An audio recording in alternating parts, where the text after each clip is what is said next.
Campaigners say they have been given the constitutional right to grow and consume it, but trade remains a fundamental stumbling block. We are talking about cannabis production in South Africa. What is causing the agitation and friction in the country? Let's find out on this next report from Pretoria.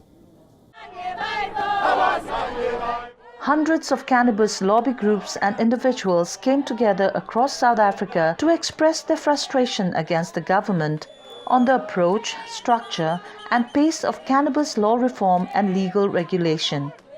In 2018, South Africa's Constitutional Court decriminalized personal consumption of cannabis by adults in private.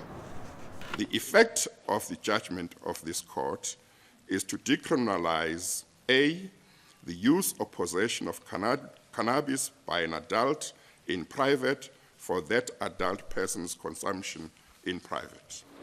But there are still many aspects of producing, possessing, transporting and selling that are still against the law. The government's apathy and slow dealing of cannabis legislation in South Africa.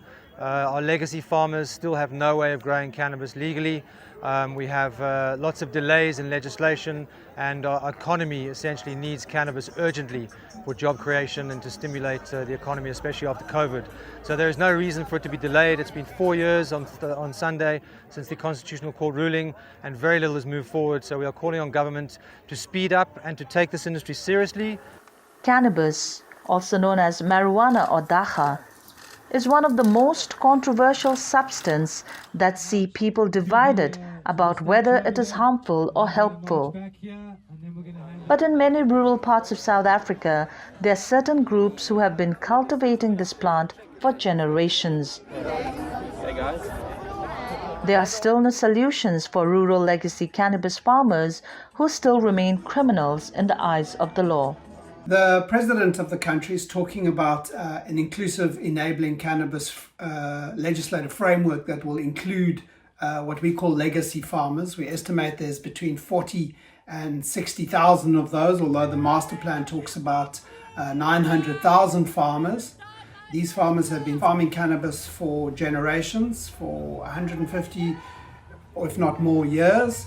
They have relied on it as a source of income. They have put their kids through school, put food on the table, and the legalization from the Concord that has enabled cannabis for private use has really put these farmers under a lot of pressure. According to World Health Organization, South Africa is the third largest illegal cannabis producer in the world, growing about 2,500 tons in a year. According to South Africa's Agriculture Department, the size of the local industry is estimated at 28 billion rand or $1.9 billion.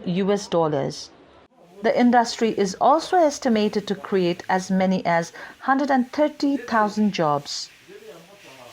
Cannabis is not just about puff, puff and pass.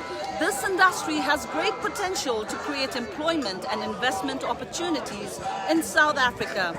Therefore, it is hoped that the process to finalize the legalization goes smoothly and swiftly. This is Calden Olmo from Pretoria, South Africa for WION The World is One. WION is now available in your country. Download the app now and get all the news on the move.